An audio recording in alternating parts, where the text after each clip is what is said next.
Hi everybody, it's John Alexandrov, and in this week's video I'm actually going to give you a paradigm that might seem a little different than what you've been taught in the past, and you may be holding on to this old paradigm in a way that's preventing you from excelling into the future. And that is, many of us were taught when we were younger, no pain, no gain.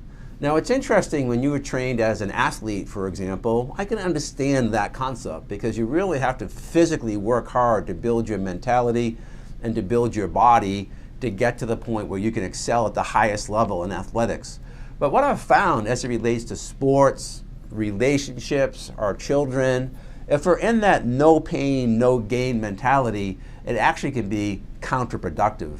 You know, many of us were taught that there's valor in the struggle.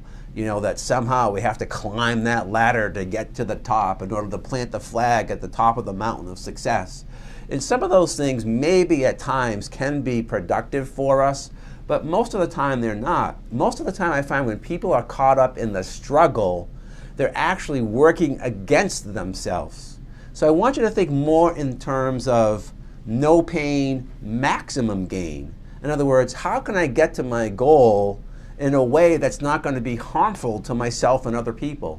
How can I get to my goal, in a sense, on the path of least resistance? And by the way, the next video that I'll be shooting is about how to determine how to get on that path of least resistance. But how do I get to the goal on the path of least resistance rather than always paddling upstream?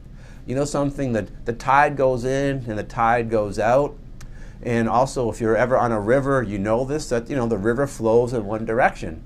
Well, sometimes you can actually flow with the river and get to your desired result. It doesn't always have to feel like you're paddling upstream.